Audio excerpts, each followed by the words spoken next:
What's up with it, y'all? It's your boy D Smith, and I'm back with another one. I hope everybody had a good night's sleep, good night rest. I hope everybody woke up charged up, ready for their day. Today I just woke up, man, and just had something on my mind, man. I wanted to talk about prison extortion, man, and what really go on behind the wall and how people end up getting extorted in the first place, and what type of people get extorted. You know what I'm saying? A lot of people don't know what's going on behind the wall, so I'm here to let y'all know.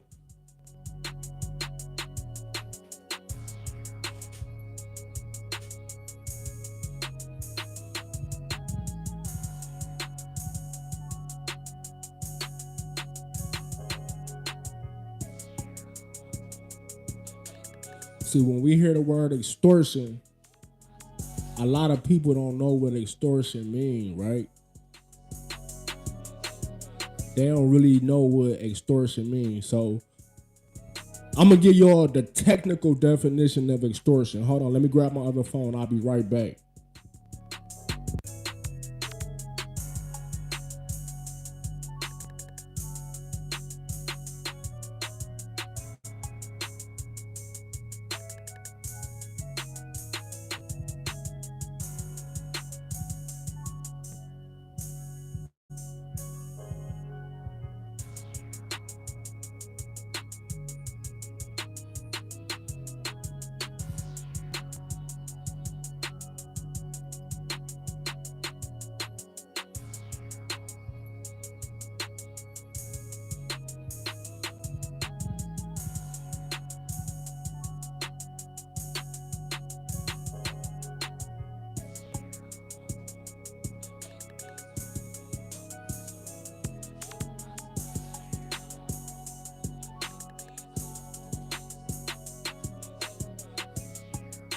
Okay, the Google definition of extortion, right?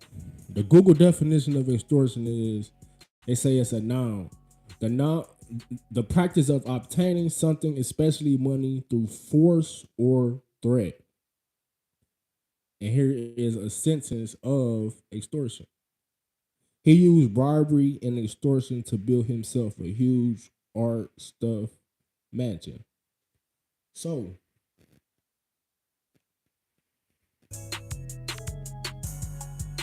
when we talk about extortion, right? Y'all just heard the Google definition of extortion. So extortion is pretty much you forcibly or bribery convincing somebody to give you something. It don't always gotta be a form of money, monetary gain. Extortion could be in the form of a lot of things. You don't have to come in the form of money, but it's through force, it's through threat, it's through coercion. You know what I'm saying? It's through trickery, it's through bribery. See, a lot of people could be getting extorted and not even know they're getting extorted. It's called friendly extortion, right?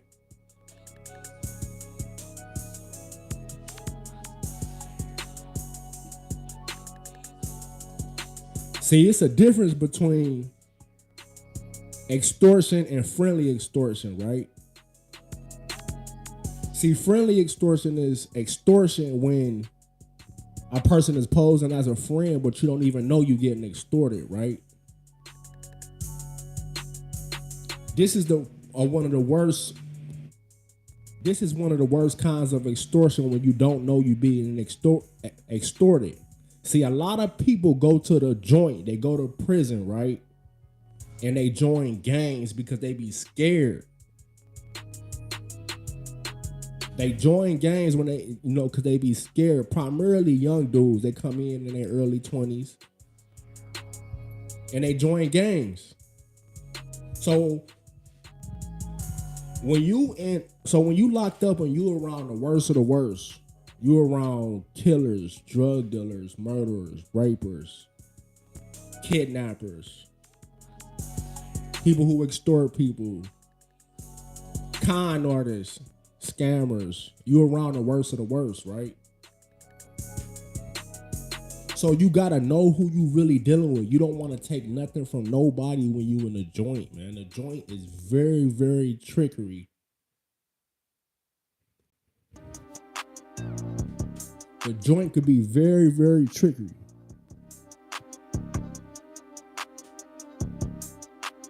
Whole time you'll think you getting some knowledge, some information from a person who you think is dear to you, and whole time they friendly extorting you, right? Now, I was the extorter, right? I was incarcerated 2 times. First time I did 3 years, and the second time I did 4.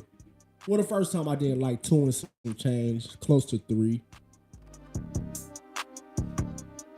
So I don't do none of that stuff no more. It's behind me.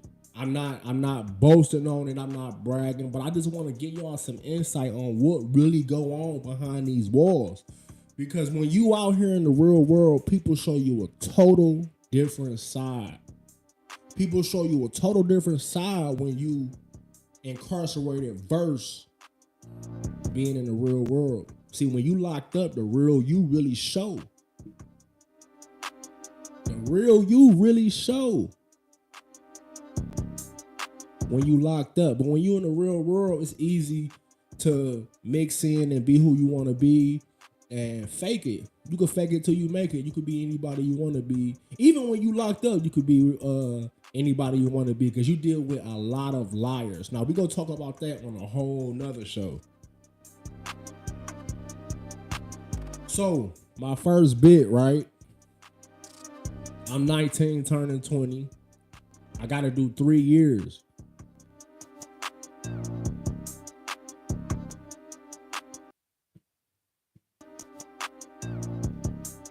I got to do 3 years. I'm young. I'm wild. At the time, I didn't have no kid. You know, I'm young. I'm wild. So, I'm having fun.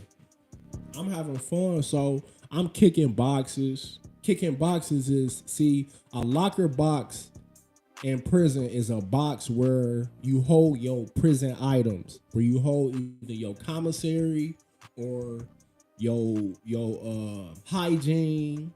You know, it's your locker box. It's a metal, it's a steel box that opens and closes, and you could buy a lock from commissary to lock the box, right?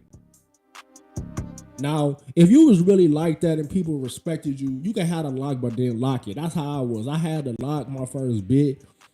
And if it was, you know, like, if I really knew what it was, I wouldn't have bought the lock in the first place. But I bought it. I never locked my box. I was the type of person that was willing to die for whatever the fuck I had or believed in. I just didn't give a fuck. So people respected me. I didn't join no gang. I was young too. I had my own motion. I didn't need to be around nobody to solidify my validation or what I was into. You know what I mean? I was willing to go to war with whoever. You know what I mean? It could be young, old. It didn't matter. You know, I was in that mode. You know what I'm saying? I was in that mode of just destruction. And like I told you, I didn't learn nothing my first bit. You feel me? I ended up getting locked right back up my second bit. Had to do 4 years. So that's why I'm not glorifying this stuff. I just want to let y'all know what go on behind these walls. See, you see the killers of the killers, the worst of the worst. These dudes be having their mamas and they kids and their aunties be thinking that they the hardest person on earth. They have big muscles. They be having beards. They be 6'5", 300 pounds. Whole time they getting extorted. They getting extorted by a gang. They getting extorted by some young dudes. Right? See, in the joint, a motherfucker don't really care about what you've done on the streets. It's about what you're doing now, and that's wherever you go. You know, your reputation can hold weight, but if you don't really got no reputation, or your reputation really don't hold weight, somebody go try you. They're gonna be like, oh, he could fight, he got work. Oh, I want to see that. Show me. Show me that he could fight. Show me he got work. I need to see this. So when it comes to extortion, right? The first, I can't even remember the exact person I extorted the first time I extorted somebody. I can't even remember, but I do know that they was a white person. Sorry to all my white fans, I'm not racist at all. All my white subscribers, I'm not racist at all. But they was they was white. And the reason, as a matter of fact, the main people I extorted was child molesters. Most of the child molesters where I was at was white. You know, whether they was touching babies, kids, or women. I was pretty much that guy that whoever they brought to that pod, I was pulling up. But don't get me wrong, I was the type of person that didn't only extort white people. It was black, Hispanic, Mexican, it didn't matter. Well, it probably wasn't Mexican. Well, the dude was Puerto Rican. I thought he was a white dude, but he was Puerto Rican, and I got into a whole with the Latin Kings. I'll tell you that story a whole nother day. But we finna talk about these extortions, man. Like, I was addicted to extorting people. I was addicted to kicking boxes. I know it sounds messed up, man, but it was like an adrenaline rush.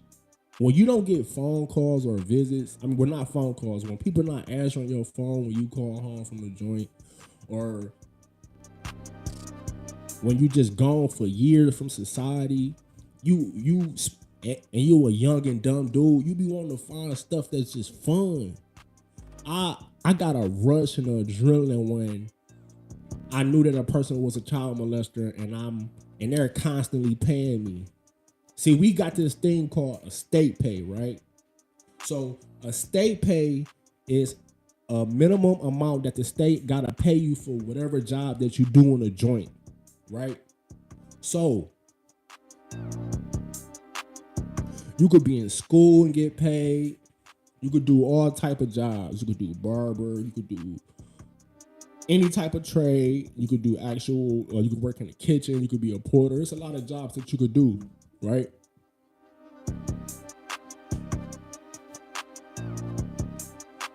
I was the type of person that when you got that state pay, you got to get that state pay to me.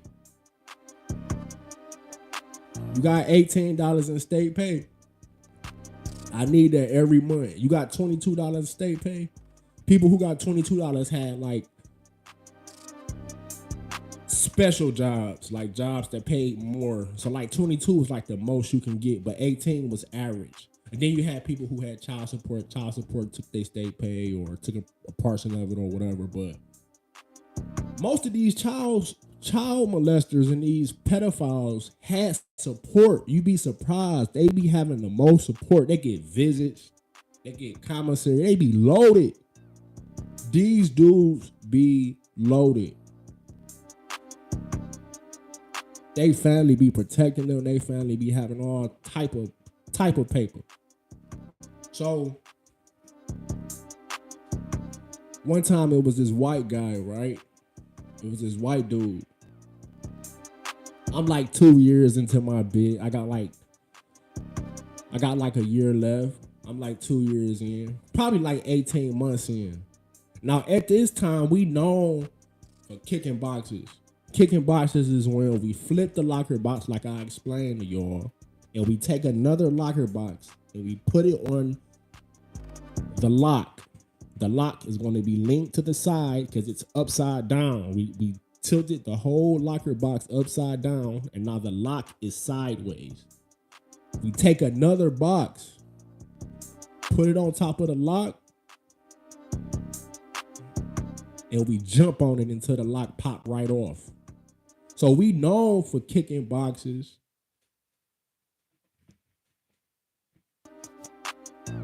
We known for kicking boxes. We robbing everybody in the dorm. So people like, oh, y'all just keep robbing everybody while they gone. Why don't y'all just start taking shit? Why don't y'all start taking shit? Why don't y'all just start pulling up? Do it while they there. Do it while they there. So I'm like, all right, bet. People think it's a game. People think it's sweet. Oh, take it while they here. Why y'all want to wait till they leave to take it? I'm like, okay, bet.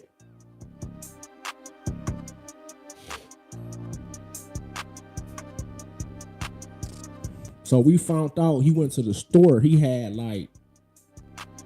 like 100 strong. 100 strong meaning the most you could spend on commissary is $100. You could spend $100 for yourself, but you can also send a person who don't get commissary to go to the store for you, so they can spend another 100. So this specific guy had his bunkie going to the store for him, and he was getting food boxes. So he was loaded. He was loaded. He had a whole locker box full of shit. He had 2 net bags full of like all type of snacks, Zuzus, Wham-Whams, chips, whatever, all type of. But like I told you in the joint, commissary is money. Commissary is money. You can start a store of commissary. You can start a store off of, you know what I mean? So every time, so let me finish this story. But they like, yeah, y'all keep taking everything off the pie. Y'all keep stealing shit and ooh. Why y'all ain't just go do it while they there? So I'm like, all right, bet. So we waited till like 3 in the morning and shit. Everybody was asleep. We waited till everybody went to sleep. It's 3 in the morning. It's me. It's a guy from Mansfield, Ohio. And it was another dude from Cleveland, but he didn't have no hood. He was kind of from everywhere though. I'm like, man, listen, man. As soon as everybody go to sleep, bro, man, we pulling up, man. We was waiting till everybody go to sleep. Now we was in the dorm where we had bunk beds, so it was an open pod. You know what I mean? So everybody was nosy. It wasn't no privacy. We had 3 streets. We called them First Street, Second Street, Third Street. We was on First Street. The guy who we was for the rob was on Third Street.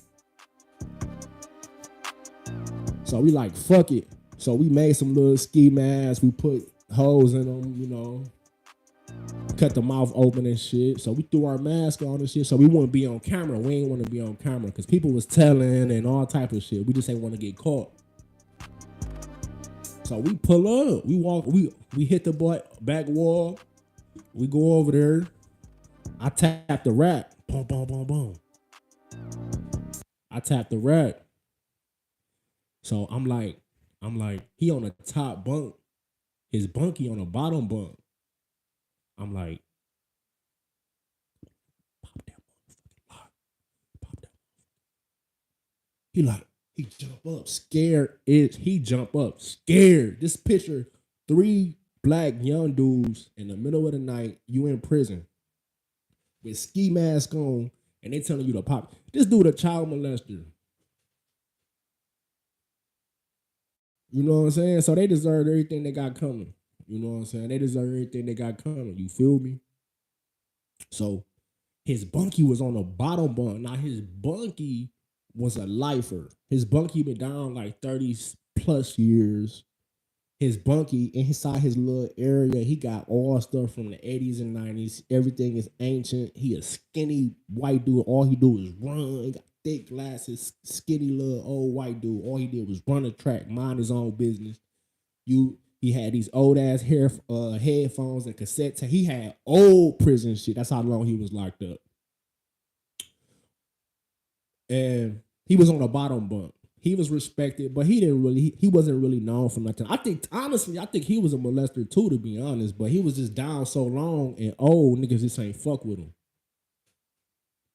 So while we tap him and tell him to get up and be quiet at the same time, he moved a rack all loud and just to wake his bunkie up. You know what I'm saying? So his bunkie could try to protect him. So his bunkie jump up, right? I'm like, school, this ain't got nothing to do with you. You feel me? I'm like, this ain't got nothing to do with you, school. Sit down, man. Like, just, he put his mouthpiece in. He threw his gloves on. He put his tennis shoes on. And he just get the pacing like, you know how Boxers be in the corner before they get ready to fight, like he getting ready to throw down with us. He just waiting on us to bust a move type shit. But we spared him. We like, school, this ain't got nothing to do. He saved him, right? Boom. Mission unaccomplished. We salty. I was really the one that was salty. I'm like, man, hell no, they got me fucked up. Nigga, like, this what we do. This what we doing. Like, we already getting state pay from multiple people. We done opened up stores from the state pays. Now we setting all of the commissary out and we charging them double and triple, and you know what I'm saying? So we got the gamblers, we got the fiends, we got the child molesters, and we just loaded. We loaded. So this specific night, we ain't hit the lick. I'm sorry. We ain't hit the lick. I'm like, man, this bitch ass nigga, man, he trying to cause a commotion on purpose, man. I'm like, man, what the fuck? So boom. I'm like, bruh, tomorrow we go wait to Chef Salad Day. Soon Chef Salad Day, bruh, we going back over there and we go clear that bitch out. Chef Salad is a specific meal. It's a day where everybody eat, where it's a good meal. Where a lot of people don't like going to commissary. So people knew like, oh, Chef Salad Day, I'm going to commissary on Chef Salad Day. Fuck it. So we knew that the dorm was gonna be cleared. We knew the coast was gonna be clear Chef Salad Day. You feel me? I'm like, all right, bet. So everybody left. I'm like, all right, bet. So I had one dude with a broom. He blocked the camera. And I had another dude with a broom block the other camera. So then me and my other dude, we went over there in the aisle. We flipped the box, took another locker box, put it on top of the lock, and we jumped on it like 3 times, and the lock popped right off. Boom. Lock pop off. Now we loaded. Bitch had he had like $100-something in a box. He's, you know, it's filled to the brim.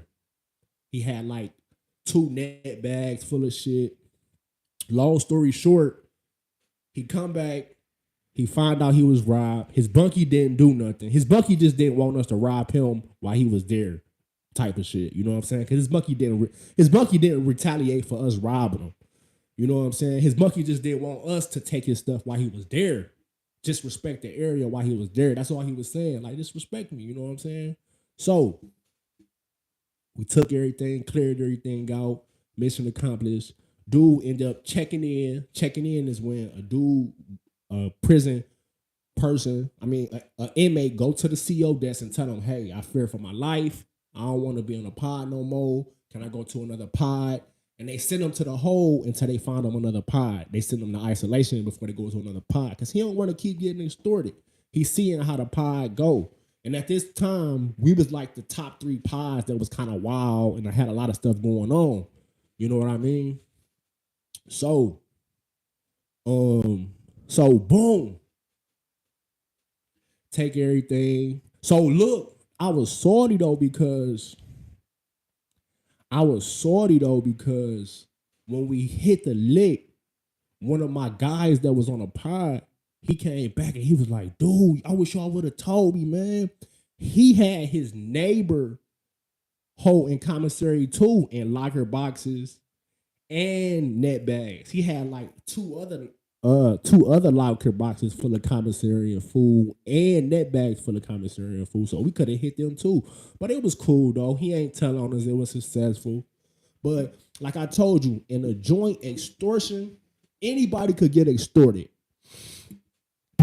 Anybody could get extorted. You got friendly extortion. A person could pose as a friend, could not have no family, could not have like I told you, wasn't doing nothing out here, couldn't have a pot to piss in when they was out here. So they gotta find a way to survive.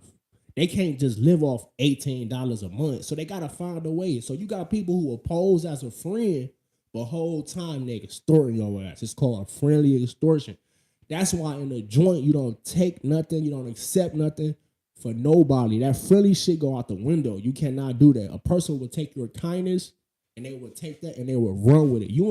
When you in the joint, man, you in there with the worst of the worst. You in there with the worst of the worst. You cannot play. You can't play, man. You in there with the worst of the worst. So Um, it was interesting, but at the same time, I was kind of paranoid, man. I was very, very paranoid because I always had to worry about if a person was gonna come back and crash out on us.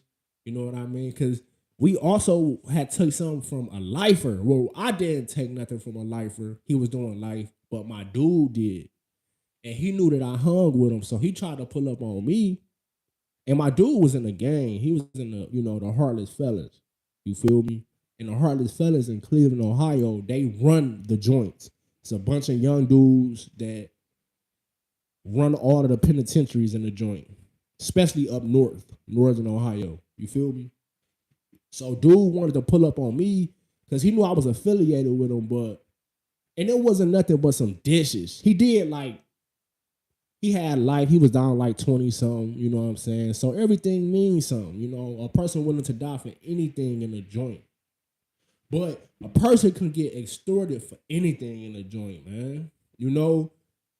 A person could be like, man, you know what? You can't get no snacks. I don't want to see you eating no snacks. I need all of your cakes off your trays. Every time you have chef salad, give me your chef salad. Like, you got real live goons, you know what I'm saying? Vultures. Like, it's really, I seen the toughest guys get played. I seen the toughest guys get played, man. You know what I mean? It's not about your physical physique. It's not about your physical attributes, especially not in the joint. It's your mind.